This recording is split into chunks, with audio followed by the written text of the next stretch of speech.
침묵이 사랑이 되는 순간 서운함을 말하지 않는 부모의 품격. 여러분, 혹시 최근에 자녀에게 이런 말 해보신 적 있나요? 내가 너를 어떻게 키웠는데 바쁜 건 알겠지만 엄마는 참 서운하다. 오늘 여러분께 들려드릴 이야기는 한 통의 전화에서 시작됩니다. 70대 중반의 박 선생님이 상담센터를 찾아왔습니다. 그분의 눈가엔 주름만큼이나 깊은 외로움이 서려 있었습니다. 한 통의 전화가 만든 침묵. 박 선생님에게는 대기업 간부로 있는 아들이 있습니다. 자랑스러운 아들이죠. 해진 옷을 입으면서도 아들 과외비는 아끼지 않았고, 하루 두 끼를 먹으면서도 아들 학원비는 꼬박꼬박 냈습니다. 명절날이었습니다. 1년 만에 온 아들이 밥을 먹자마자 일어나려 했습니다. 그때 박 선생님의 가슴속에 쌓였던 응어리가 터져 나왔습니다. 야, 내가 내 공부시키느라 내 청춘 다 바쳤는데 1년에 몇 번 온다고 벌써 가니? 정말 서운하다. 박 선생님은 이게 사랑의 표현이라고 생각했습니다. 하지만 그날 이후 아들의 연락은 눈에 띄게 줄었습니다. 한 달에 한 번씩 오던 전화가 두 달에 한 번, 석 달에 한 번으로 줄어들었습니다. 상담사가 물었습니다. 그때 왜 그런 말씀을 하셨나요? 박 선생님이 대답했습니다. 사실은 서운해서가 아니었어요. 무서웠어요. 혼자 남겨질게. 자식이 나를 잊어버릴까봐. 그래서 붙잡고 싶었던 거예요. 이 순간 우리는 중요한 진실과 마주합니다. 서운함을 말하는 순간 자녀는 부모를 사랑하는 대상이 아니라 감정적 빚을 독촉하는 채권자로 인식하게 됩니다. 제한장 서운함은 청구서가 되어 날아간다. 심리학에서는 이를 부채전이 현상이라고 부릅니다. 생각해 보세요. 저 은행에서 대출을 받았는데 매번 만날 때마다 그때 내가 돈 빌려줬잖아 라고 말하는 친구가 있다면 어떨까요? 아마 그 친구를 피하게 될 겁니다.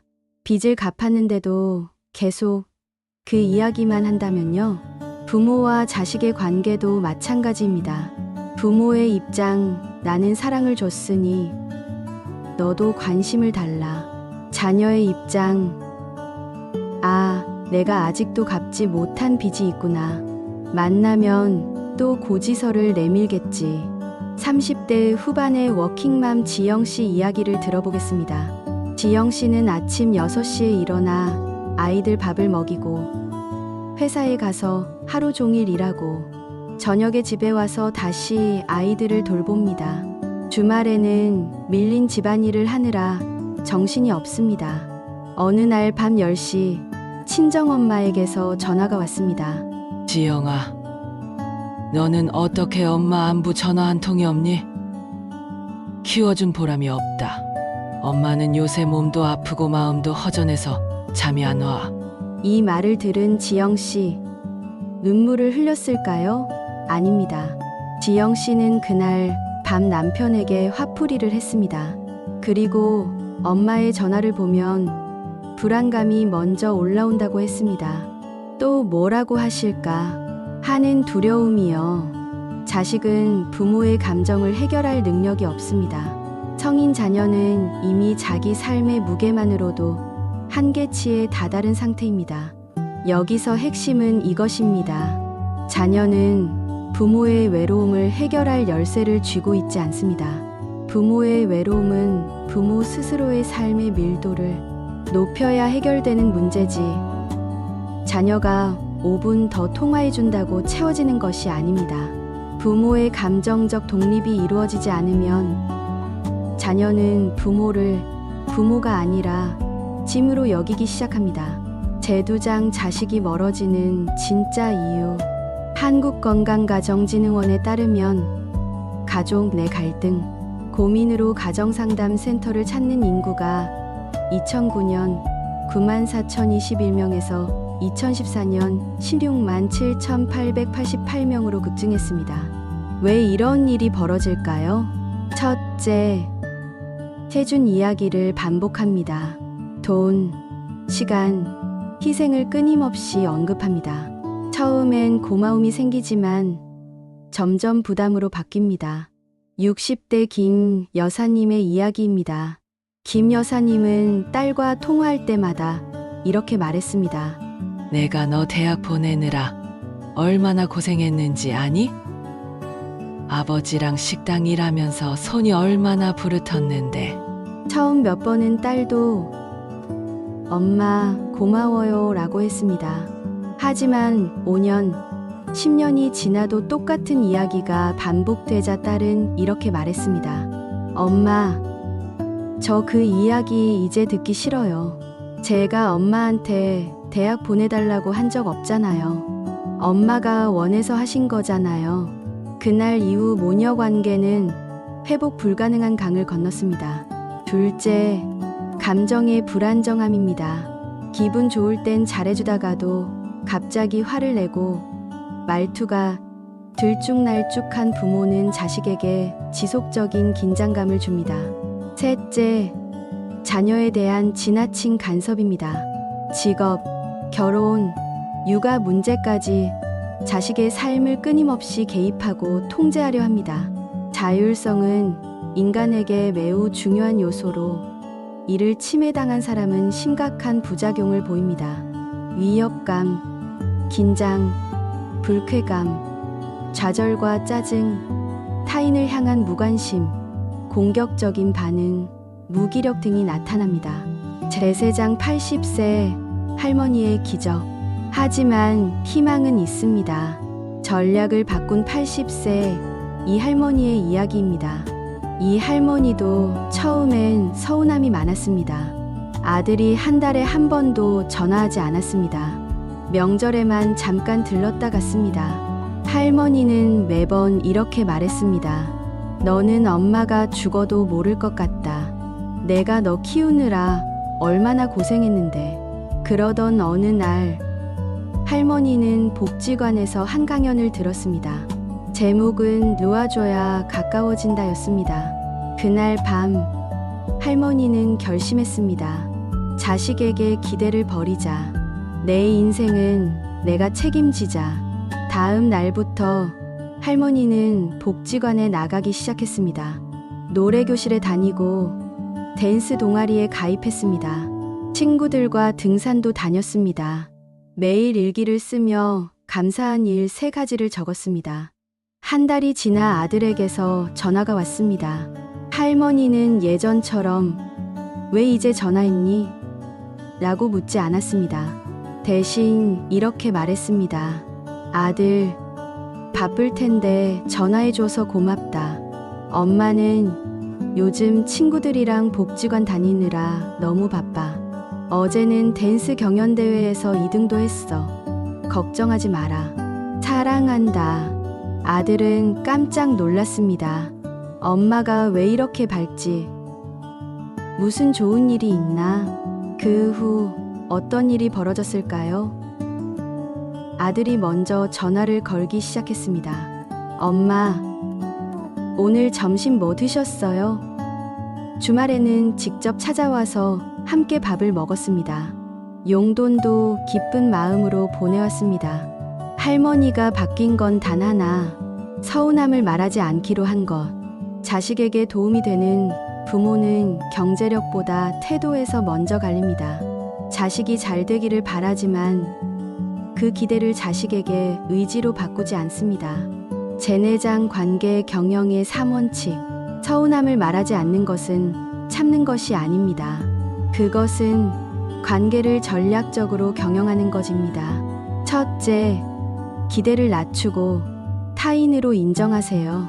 자식은 나의 소유물이 아닙니다. 내가 준 사랑은 내가 행복해서 준 것으로 끝내야 합니다. 부모로부터 받은 사랑은 부모에게 되돌려주는 게 아니라 자기 자식에게 되돌려주는 셈입니다. 이렇게 생각하면 내가 자식에 대해서 너무 큰 기대를 가질 필요가 없습니다. 둘째, 자기 삶의 주인이 되세요. 나이가 들수록 외로움이 커지지만 이를 모두 자식에게 의지하는 순간 관계는 무거워집니다. 취미, 친구, 사회적 활동 등 자기만의 세계를 유지하는 부모는 자식에게 감정적 짐이 되지 않습니다. 75세 정 선생님의 이야기입니다. 정 선생님은 퇴직 후 20년 동안 매일 도서관에 갑니다. 책을 읽고 글을 쓰고 지역 문학회 활동을 합니다. 아들이 물었습니다. 아버지, 외롭지 않으세요? 정 선생님이 웃으며 대답했습니다. 외로울 시간이 없어. 오늘은 시낭송회가 있고, 내일은 책 출판 준비해야 하고, 모레는 문학회 모임이 있거든. 너도 바쁘니까 걱정하지 말고 내일 열심히 해. 아들은 이런 아버지가 자랑스럽습니다. 친구들에게 자랑합니다. 우리 아버지는 75세인데 책을 쓰신대.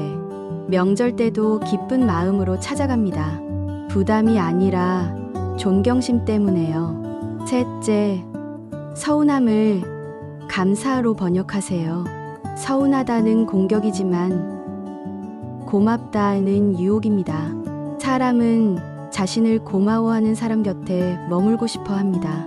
실험이 있습니다. 두 그룹의 부모 자녀 관계를 10년 동안 추적 관찰했습니다. A그룹 만날 때마다 너는 왜 이것밖에 못하니? 라고 말하는 부모들, B그룹 만날 때마다 이것까지 해줘서 고마워 라고 말하는 부모들.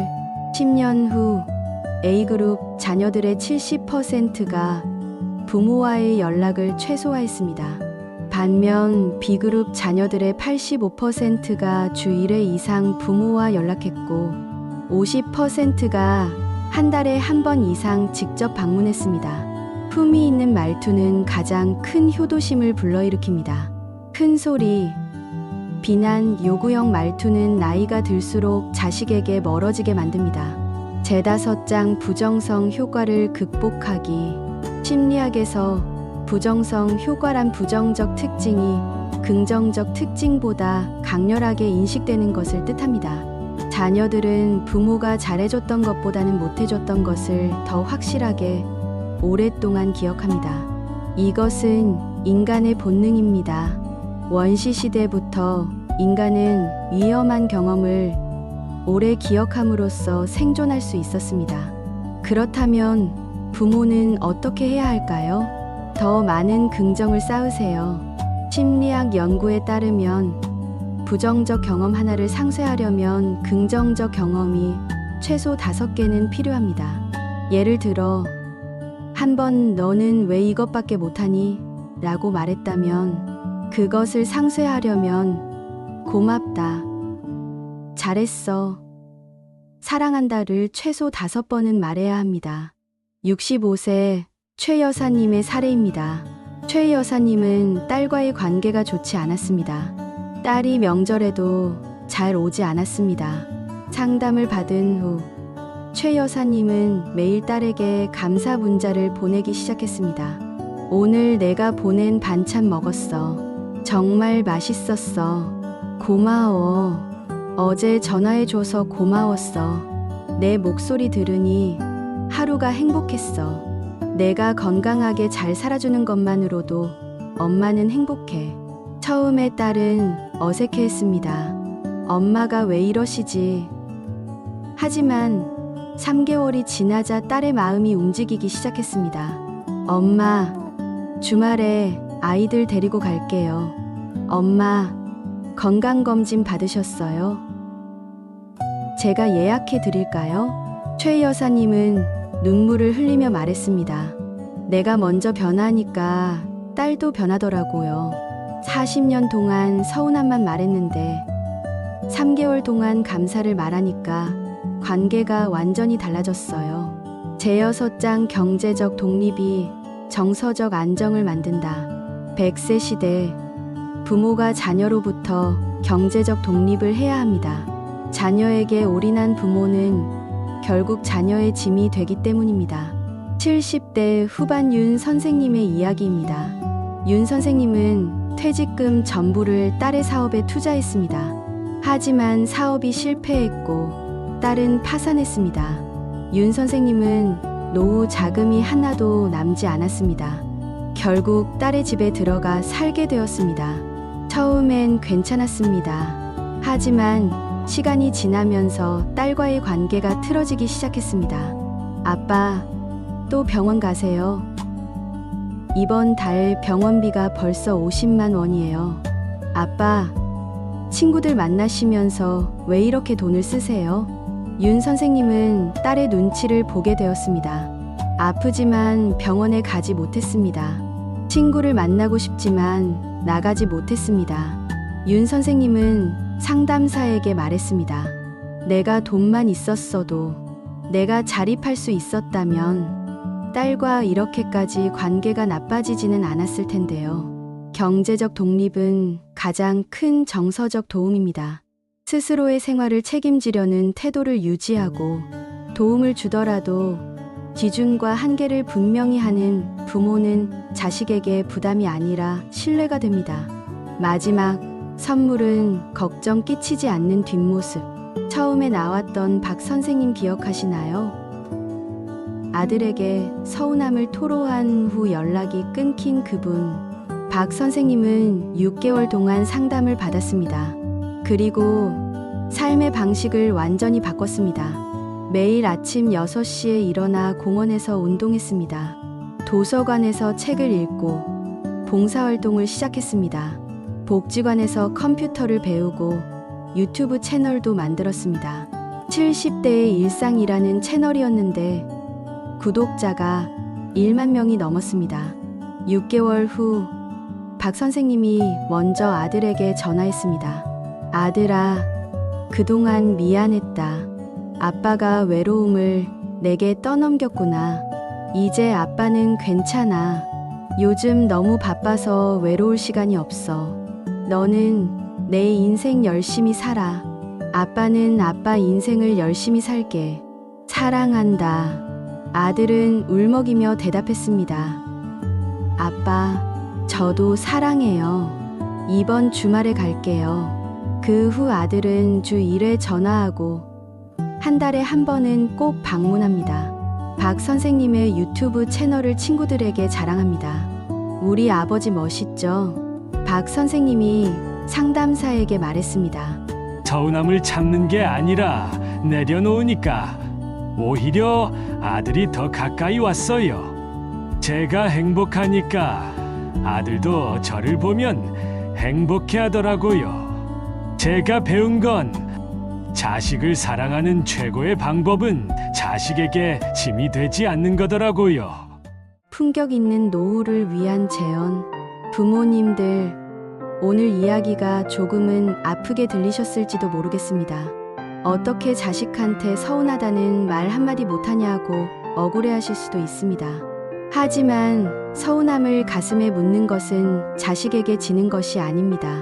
그것은 부모로서의 마지막 품격을 지키는 일입니다.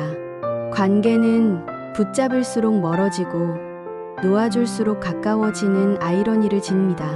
자식의 삶에 끼어들기보다는 지켜보는 태도, 기대하기보다는 응원하는 마음이 관계를 건강하게 만듭니다. 여러분이 자녀에게 주어야 할 마지막 선물은 유산이 아니라 걱정 끼치지 않고 스스로 행복한 부모의 뒷모습입니다.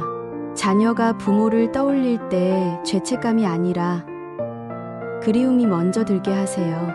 오늘 당장 자녀에게 전화가 온다면 서운함은 잠시 서랍 속에 넣어두고 이렇게 말씀해 보세요.